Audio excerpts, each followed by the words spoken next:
Welcome to the Bourbon Van. I'm Phil. I'm Julie, and it's day 7 of the Advent Tournament.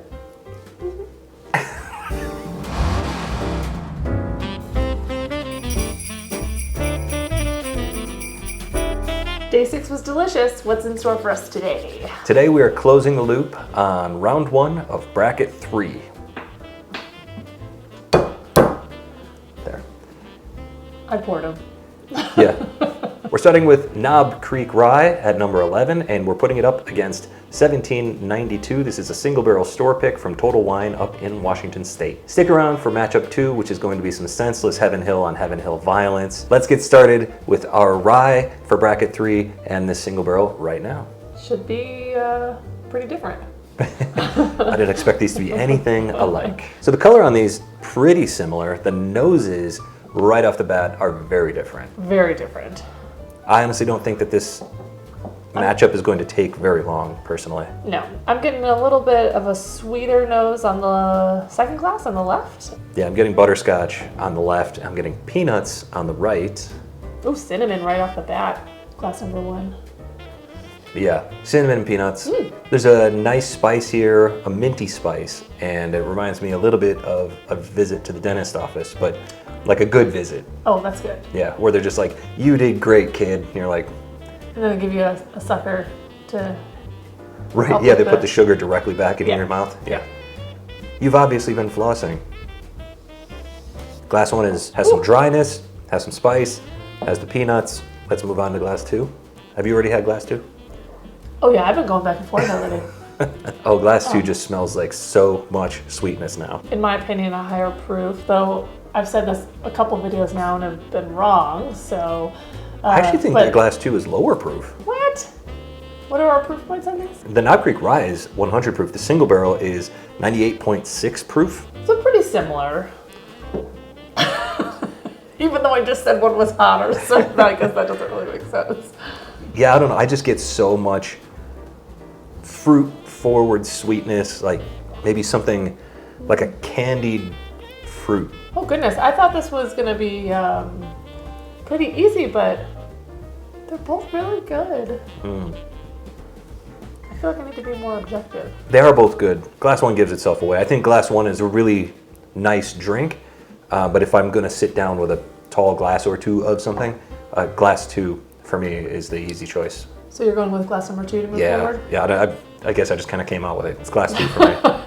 When you know, you know. I'm really enjoying it. I know. And you're not going to sway me, as the previous few days have now shown.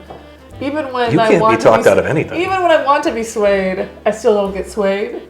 But I'm going with glass number 2 as well. Glass 1 was very good, but it kind of took itself out of the running, I felt like. It wasn't so much that one of them was so much better than the other one. It was that one of them just didn't live up to the promise of this challenge. For me, the last couple of days, I feel like I've been a little bit swayed by drinkability versus familiar flavors or just overall experience.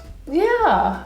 And I don't want to make that mistake again. Not that it was a mistake. Yeah, there's no mistakes. Yeah, because I'm like all the choices I've made so far, I stand behind. I really like glass number 1, but the complexity of the flavors in number 2 is just a little bit superior to me. I would completely agree with your take on that. I think what it comes down to for me is that peanuts, cinnamon, mint, it's great. It's definitely a rye. It's definitely flavorful, but my palate, my preference is butterscotch, vanilla, caramel, richer, deeper oak. For me, this isn't close. It's glass 2. It sounds like it's a little bit closer for me, but I definitely am going to move glass 2 forward. So we made the same decision.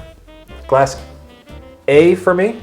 Yep, A for me as well. And glass A is 1792 single barrel, selected from Total Wine in Washington State. So this is our first store pick that moves on. And it's our second rye that comes off the board in the first round. This shelf is getting pretty busy down here. I know. We'll have to do a little bit of rearranging, I think. Well, we've got one more matchup today. Let's see if we eliminate yet another bottle. And we're back with our Heaven Hill matchup. This is the number 6 overall seed. It's a wood finished bourbon, so it got that high seeding, versus number 27 overall, the Henry McKenna. It got that seeding because it used to be more affordable. Prices have gone up. So if we were to purchase this one today, it would fall a little different in the seeding, but this is the way it fell this time around for the first round. It should be interesting. Toasted Barrel, a lot of people's favorite bottle of the year. People love it. I did not love it. It didn't fare very well in our wood finished whiskey challenge. I've been looking forward to this matchup simply because the Henry McKenna is getting more expensive. It's getting harder to find. We don't drink it that often because we want to save it kind of for special occasions. So I'm really excited to drink some of that tonight because we just don't get it that often. If I've learned anything from this competition, it's having things side by side really exposes you to some different flavors and can change your opinion a lot. Anything can really happen, and I'm interested to see just how similarly these line up. That Heaven Hill mash bill, I don't know how unique Henry McKenna is from Elijah Craig. I haven't done any sort of background on either one of these, so we're gonna get into something interesting here. So here we go. Ooh, sweet. Sweet on the Just nose. taking a quick look here. They're pretty similar. One of them's definitely darker than the other. Ooh. It's a richer smell, richer nose on the second glass. They both smell fantastic. Glass number 1 has almost a gooey marshmallow smell. And I was getting a little butterscotch on the nose. That wouldn't surprise me. I'm actually getting a little bit of caramel on the nose Yeah. for glass 2. I don't think either one of these is gonna let us down on the nose. And based on that, I'm excited to try these. I'm going into glass 1. Glass number 1 is really good. This is a terrific tasting note. If you're ever not sure what to say about a whiskey, just say, it's really good. Super good. It's super good. Boy, is that tasty. Glass 2? Ooh, right off the bat. Good thing you don't make snap decisions. We'll have to see how this one opens up a little bit the more we sip. It's funny because glass 2 somehow is still really sweet. I thought that for sure glass 1 was going to be the sweeter of the two based on the nose alone. You're right, I'm getting a little bit of like marshmallowy. Of course, if I'm wrong, then I'm really wrong. We would both be really wrong. The thing I'm getting on glass 2 is sort of a higher spice profile from top to bottom, whereas glass 1 starts out sweet on the nose, gets sweeter on the palate, and then gets pretty spicy on the finish. Glass 2 is pretty spicy from start to finish. So McKenna is the one, we haven't had this in a while. You loved it off the bat. I've been a fan of this Henry McKenna single barrel bottled in bond for a really long time. Does one of these taste hotter to you, proof-wise? Number 2 tastes hotter. Yeah, I agree. These are not that far off of one another in terms of proof. The Elijah Craig Toasted Barrel is 94.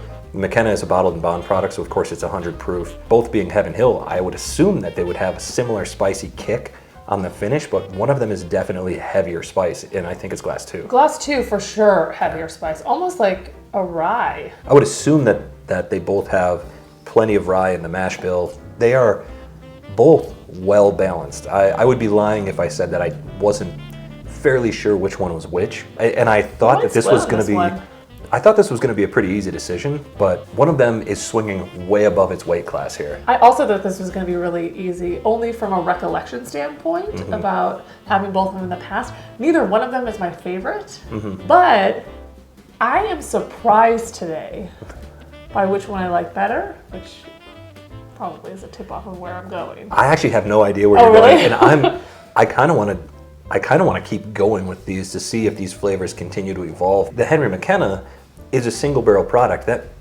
there's strong variance, and some people have gotten batches they were really not fond of, and then they've gotten batches that they love. In this instance, I happen to know, just because this bottle's nearly gone, I really enjoyed this bottle, but in this matchup, it's fighting for its life right now. Yeah, the glass number 1, a lot of sweetness in there. I feel like there's a lot of, we're not going like fruit sweet on this one. This is more like, I don't want to say candy, but like I said before, like the marshmallowy, maybe like a richness, maybe like a caramel sauce or a, something like that. I'd buy that. I think that glass number 1 is fairly obviously the toasted barrel.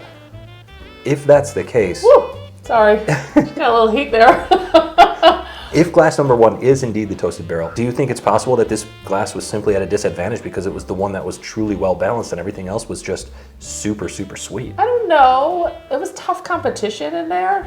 It is interesting to go up against flavor profiles that are quite different from each other, because then it really brings out some of the sweetness or some of the spiciness or whatever it is that you're drinking. You're right where when we did the wood finish challenge that it was intense flavors on a lot of that. Yeah, And this finish was brutal on us that day. Yeah, and I will say, if glass number 1 is the toasted barrel, it's not an intense drink. Like it's pretty. I'm not going to say easy, but lovely. It's a lovely. I'm enjoying it drink. so And much. So I've been sort of plowing ahead with glass 1 here, just doing more and more on the palate. I'm going to move ahead with glass 2 for several sips in a row, just to see maybe one of them is overpowering the other one here. I want to make sure that I'm giving glass 2 a fair shake. The flavor of the barrel that you get on glass 2 is not super toasted or super charred. It's a brighter oak flavor. The age here is, I kind of thought that you'd be able to taste the age of the Henry McKenna because it's a 10-year product, but the Elijah Craig is 9 to 12 years itself. I'm going to say the more you drink glass number 2, the better it is. Yeah, it's really stellar. Obviously, I liked them both because they're almost gone. Same. Both of these have powerful flavors.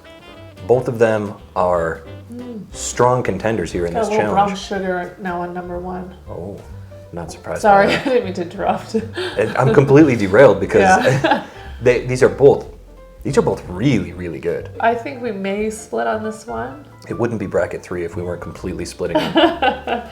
Bracket 1 so far is the only one that we've agreed on everything in the first round. It's going to go to the bottom of the glass for sure. You know how when you pair foods with different beers or with different whiskeys, you get different flavors, you pick up on different things. At some point in this competition, we've found apple juice flavors on Blanton's. We've found chocolate flavors on Maker's 46 that we never really found before. And in this instance, we're finding that toasted barrel is much more moderate on the palate and easy drinking than we thought it was. We're definitely experiencing something new here. For me, I don't know that it's going to change my overall perception in this competition, but it does make me appreciate the bottle more. Great.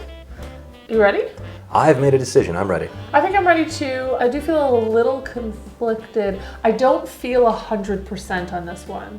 Whatever moves forward is going to have to square off against that 1792 single barrel we just had. So this is not the strongest bracket, I don't think.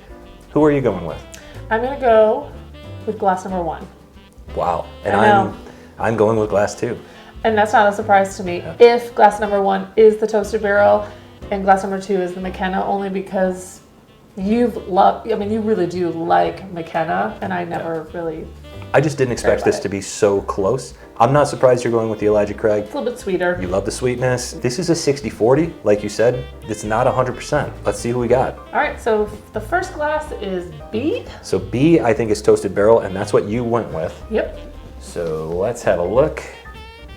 And B is Elijah Craig Toasted Barrel. Which is a surprise. Way more difficult than I anticipated it being. Me too. The Elijah Craig Toasted Barrel, before we even got a chance to try it, I bought a bottle of it somewhere, went to another place, and got another bottle of it. And it was really rare, and I thought, well, I better just buy it when I see it. When am I going to get another chance to buy it?